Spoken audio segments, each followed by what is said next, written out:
122.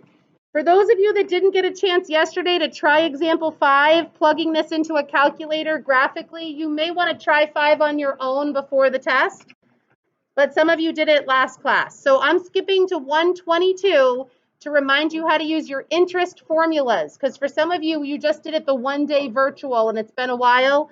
I will give you these 2 equations on your test.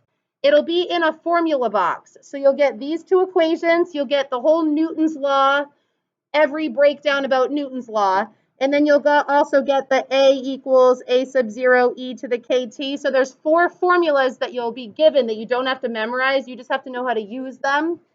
And there's not going to be a whole test of application problems. You know, it'll probably be an application problem about like this formula, either bacterial growth, radioactive decay. There'll be an interest problem. There'll be a Newton's law problem. So it's not really a surprise what the applications are going to be about. I'm not trying to trick you.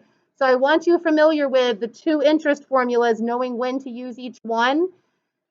And when we did this for virtual, all you had to do was evaluate the amount in the account. Now some of these are switching the question around. How much do you have to invest so that you have enough to retire or enough to buy your house? So it's switching around the question to solve for the exponent time. So this one says Margie wants to invest money into an account and have $60,000 at the end of 30 years. If the account earns an interest rate compounded monthly, so now I'm in this equation over here, right? This is for monthly or annual compounding. This one's for continuous. It says, how much does she need to invest now? So we do not know the principal amount. We know that she ends up with $60,000. We do not know the principal amount, but we know everything else in the equation. The one gives you your investment back. The interest rate was 2%, so you need to know how to write that as a decimal. How do I write 2% as a decimal? 0.02. How do I represent that it gets compounded monthly? Divide it by 12 months. They don't give you 2% every month. They give you 2% divided by the 12 months every month. And then the top part is n, which is 12 again, times t, which we know is 30 years. So we're solving for the missing piece here. We don't have to guess and check though. Do I invest $10,000? Do I invest $500? This whole part of the equation is a number right here. So I can evaluate this as a number on my calculator and then divide it as a number to the other side of the equation to solve for P. Does that make sense? So you have to know how to set up the problem and then what are the steps to get what you want by itself. Question? A is the ending result. A is the amount. P stands for principal. What are you investing initially? So make sure that you do that whole side first correctly with parentheses, and then you're dividing it to the other side. We'll see if we can get the same answer here. It should make sense. How much do you think you need to invest so that at the end of 30 years, it's only a 2% interest rate, so it's not growing very fast.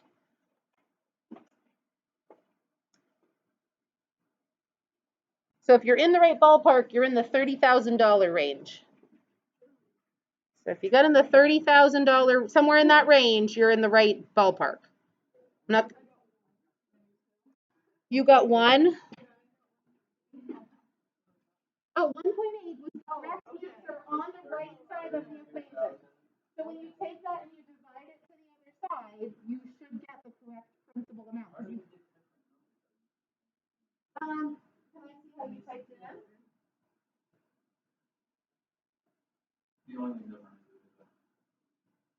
We got the exact same. You rounded your 1.82, and I used the entire decimal place. That's how we're off by what, $30. Yeah. So I just took this entire 1.82, 1208. I took that whole number and divided it. If you round, you'll be off by a little bit, but 32,000 was around the right amount, right? 32,000 $945, and I'm going to round up to 15 cents to make sure I have enough. Does anyone else need me to look at their calculator and see if they typed something incorrectly, or did you all get it? Question?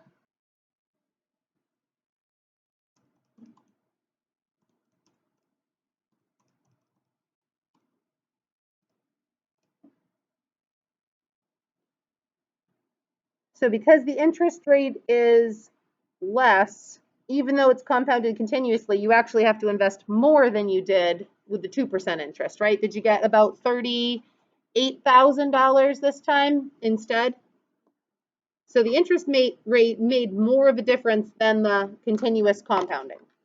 So I got 38,257 and 69 cents if I round it up. All right, so part C, this time it says she decides to invest $45,000 initially in an account earning continuous interest. What annual interest rate does the account need to earn in order for her to still have $60,000 at the end of 30 years? So now we're solving for a different part of the puzzle because we want to still have $60,000 and she's investing $45,000 initially.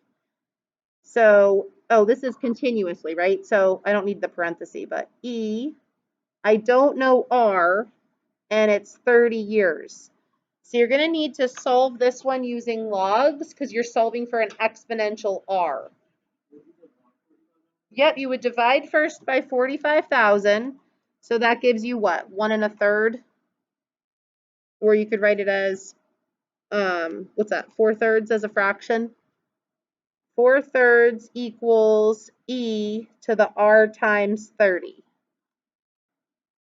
I just like to keep it exact to get us close to the final answer. Try not to round to like 1.3 because you'll be off by a lot at the end. So then you're going to change it into log form, right? Because it's stuck in the exponent. So now is when you need our knowledge of logs to get to the correct answer. Changing it to log form, the base is E, right? So I have the log base E of 4/3 equals R times 30, and that is the natural log function. So I can take the natural log of 4/3 on my calculator and divide by that 30 at the end. So what is the interest rate that you would need? Huh? Point what? Oh yeah, 0.9%. I was going to round to 1%, but yeah, 0.96 of a percent. So if you get 0.0096, you could say either about 1%, I would say, because you want to at least get there, right? If you have just 0.9, you're not going to quite get to your goal. All right, and the last one I wanted to look at on this page is kind of that carbon dating type problem where we use A equals A sub 0 E to the KT. So this one says traces of burned wood found with ancient stone tools in an archaeological dig in Chile were found to contain this much percent of carbon-14. So they can use the wood to date the tools that it's found with. So it currently only contains 1.67% of the original carbon-14. So that's not much left. It must be pretty old. The half-life of carbon-14 is 5,730 years. When was the tree cut and burned? So our first step is to calculate K. Then we're going to use that K to determine the age of this 1.67% carbon piece of wood. So to solve for a half-life problem, you make up your original amount and your initial amount. So for example, if I started with 100 grams, I end with 50 grams of whatever, carbon. And then I don't know E, I know E, I don't know K, and then the half-life age is 5,730. So it takes that many years to go from a starting amount of 100 down to half of the amount. It doesn't matter what you pick as your starting and ending value. Once you do the first step of dividing the 100 to the other side, half-life, you'll always get 0.5 on that side of the equation. So finish solving that equation for K. So convert it into a log equation and solve for K, just like we did in the problem before it.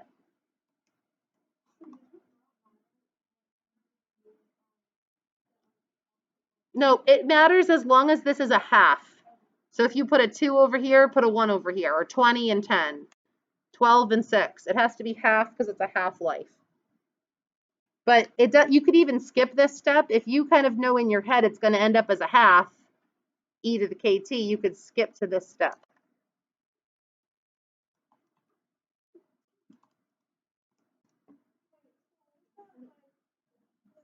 The little e. So it's scientific notation, and it's telling you that you have to go backwards 4 decimal places to the left. So the K value is negative 0.000121. See how that would be 4 places to the left of what they gave you? That's what the e to the negative 4 ends up meaning. Can you read that? Huh? K represents this particular instance of the carbon-14 half-life. So if they're telling you the half-life is this much for this carbon-14, so there's really a table of values. You could look up the half-life for carbon-14. I'm having you solve for the K value, but you could look up the K value for any of the elements and it'll have it. We're just practicing by calculating the K value for ourselves. The K value will be different if it's a soup cooling in a room in a cup. I mean, that K value is going to be different based on the material of the cup, the temperature of the room, the type of soup. So K values can change from situation, but carbon-14 should always have the same K value.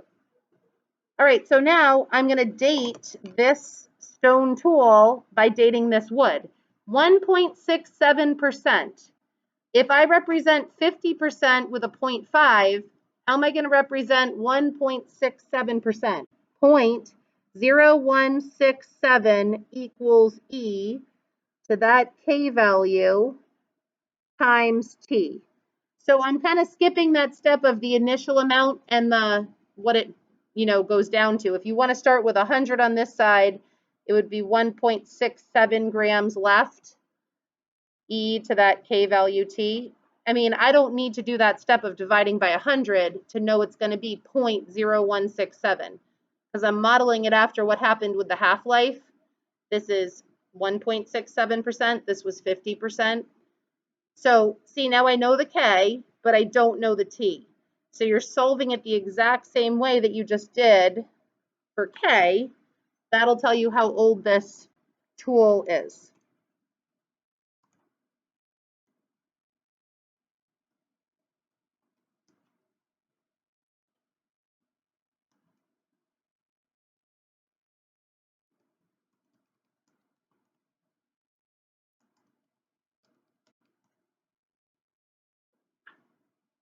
Whether you use the full value or the rounded value, you're only going to be different by like 8 years. So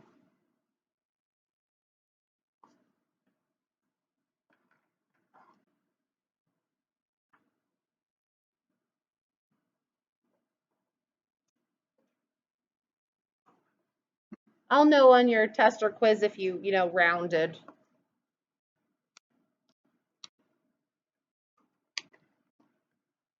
So those are the ones I wanted to do with you. Then I felt like you might need a little bit of practice, again, just on doing some compound interest on your own. So I thought I would give you a few minutes. I'm skipping tea time. I'm skipping the back of that other page. I just wanted you to do 1 through 4, just making sure you're comfortable with using the interest formulas on your own. So I wanted to have you do 1 through 4 for about 10 minutes and then put the answers up for 1 through 4. You can skip number 5 because it basically is more practice of the same. So you're trying 1 through 4 on 124. I'll put up the answers in about 10 minutes. If you finish quickly, go right on to 125 because that's that big review packet that's due next Wednesday. There you go. So these are the answers to the 124 interest practice. And then I had them start on 125, the review, which is due next Wednesday.